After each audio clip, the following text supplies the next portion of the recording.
We've seen a lot of things taking place here in Washington, D.C. This week it's been a scramble after the 4th of July. The Republicans are now moving towards their convention. They've actually been pretty quiet. The noise has been from the Democrats trying to figure out who their candidate will be this fall. There's frustration, there's infighting. There are folks, reporters, following the leaders down the hallways, trying to get them to respond. And I've never seen politicians that didn't know what to say right now. We find the NATO allies are here in D.C., and a lot of them are wide-eyed and trying to figure out if our president's going to be president, if our president is going to be the leader, if our president is going to drop out of the campaign. And all kinds of different things are taking place. Comments are being made. Individuals are making statements. The Republicans, as we've mentioned, doing mail-outs, have changed our Republican platform that has been held since 2016. Very, very great platform that had marriage between a man and a woman, and it stood against abortion.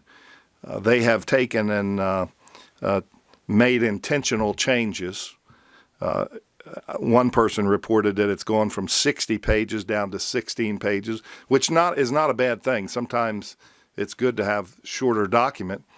The problem is they moved away from protecting life to states' decisions on abortion. Some said that they moved away from God and they moved more in a political direction. Second subject that they have changed in the party platform is that of marriage. The former platform said that marriage is between a man and a woman. They changed this time. They changed the platform to just protect the family. And they've dropped the man and woman and said, we will protect the family. Very interesting how this all came down. I've been in meetings and I've spoken to folks on Capitol Hill. They had this document drawn up, some people believe 2 months ago. There were folks that were dropped off the campaign committee that you and I know that were ready to go with the hotels and be a part of the campaign committee meeting on the 8th and 9th, and yet we find that they were moved off. The document was presented. There was a quick vote, and it was adopted. Now, where do I stand? Where do folks stand? I take a dogmatic stand on marriage. I take a dogmatic stand on abortion. Somebody is going to have to stand on abortion. Even some of our top groups, as I've been on Capitol Hill this week and asked folks in some of the leading groups against abortion, leading groups for the family, as I've asked them what their opinion was of the platform, and many of them have said, we're, like I am, dogmatically against the decisions that were made. And yet, when I ask them what they've done about it, what they've said about it, they take a step back and say, we're measuring our words, we're taking our time on a response. It's as if there's a little difficulty there as far as taking a stand. I believe we as believers need to take a stand on life. We need to stand on marriage between a man and a woman, as the Bible says there in Genesis, as we find throughout the Bible. The Bible says we're fearfully and wonderfully made. God designed us and put us in our mother's womb, and we need to take a stand against abortion. What about the president? Very interesting things have come up about the president. I was told a month before the debate that possibly the president would be kind of on his own in the debate, and that the debate would move him towards being removed as the candidate for president. And that seems to be what is taking place right now. The further and further we go, the more individuals are saying that the president has no standing. I've heard on this Friday that he'll probably be out by Friday. I've heard other individuals say that he's going to stay in and keep on fighting. Last night he gave a speech, and folks said it gave him a little bit more life. Not a lot, but he got a lifeline last night. What about the president? Word is that it was reported last night that the president hasn't been in cabinet meetings in months. And my question is, who's running our country? Is it somebody outside of the White House? Is it a group of people in the White House? And I have an idea, and there are names that come to your mind. But we need a president in the White House that is going to be the man that leads our country domestically, internationally, protecting our God-given rights and protecting our country. We need somebody that will be there, whether it's in the wee hours of the morning or if it's during the day, that they're going to stand up and be counted in this day. My question is, who is running the country? What's going to take place? And there are all kinds of names being floated out there.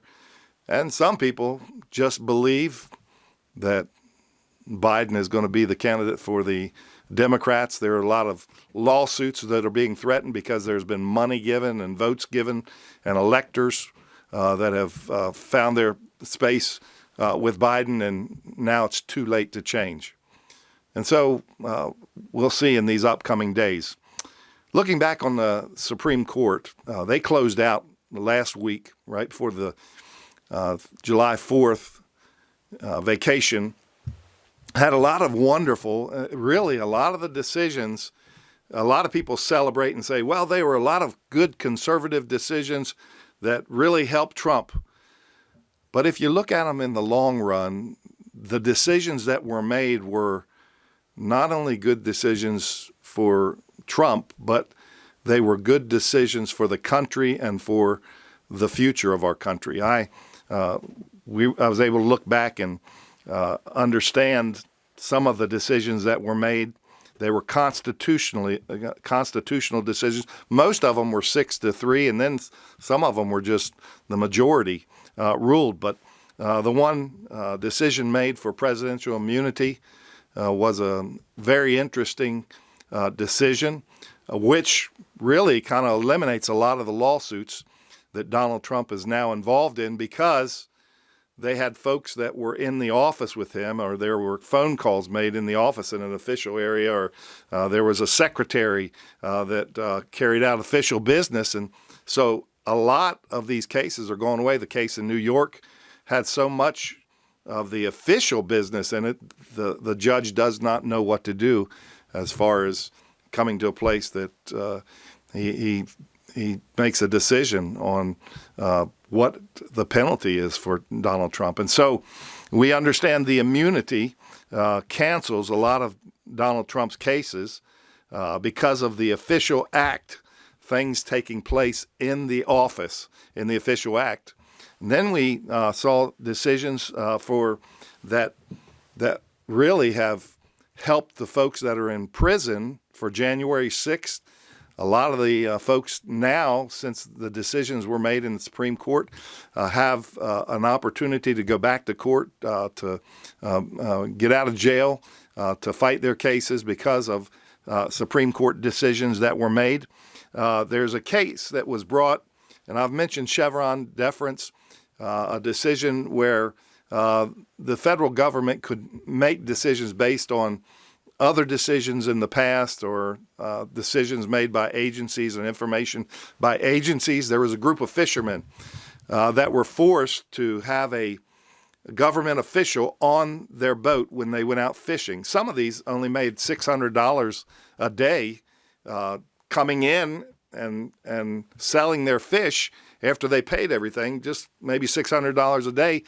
And then it was established that they had to pay the government official, which took a lot of that money that they were making and it went to the government to pay for that person's welfare and pay for that person while they were on the ship. The fishermen won, and it has been a groundswell for the Congress of the United States to go back and begin to make decisions based on the issue of the day instead of going back and pulling other issues in and taking historical decisions and pulling them in. They now can function as they're supposed to function. So it has been really good at the Supreme Court level as they closed out the year. We understand that the Supreme Court made decisions not just based on Donald Trump, not just based on doing better things for a president or a group of people, but really for the future of our nation. Things are really looking up as far as the Supreme Court is concerned. A new decision must be made concerning who will be the president and who will be the vice president. And that is going to come down, really, they have till August 7th to make that decision, or we find that Biden will be the nominee. And so we need to pray about that. As we look at this week and all the things that are taking place, it's almost overwhelming to make statements and to understand what really is happening down D.C. But I know this, God is in control. And I want to challenge our pastors, I want to challenge believers. In Ephesians chapter 6, it says, finally, my brethren, Ephesians 6 and verse 10, finally, my brethren, be strong in the Lord and in the power of his might. And, I read that as it is that portion where we see putting on the whole armor of God. But I want to challenge us as believers to take a stand in our day. That portion of Scripture, Ephesians 6:10 down to verse 18, it constantly makes this thought of standing, and we need to stand in our day. The thought of standing has the thought, don't give up any ground. It means to hold our ground. And as believers, I believe we need to have an excellent spirit, be kind to folks, leave the veins sticking out of your neck at home, and come to a place that we have an excellent spirit, but we stand for truth and right. And let's hold to what God has given us. This week, I'd like to challenge you with a new book. And of all books, a lot of my friends and a lot of folks that I know have this book. They don't tell many people about it because they quote out of this book. And the book is very interesting. It's America's Providential History, and by Mark Belials and Stephen K. McDowell. On the back, it says thousands of people have already been using this book for homeschooling, private and public schools, church Sunday schools, political seminars, discussion groups, college, and seminary use.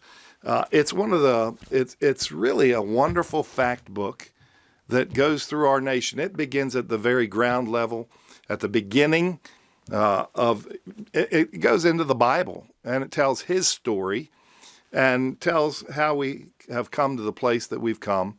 Wonderful quotes as, if I just open the front pages and just start paging through, he who shall introduce into public affairs the principles of primitive Christianity will change the face of the world.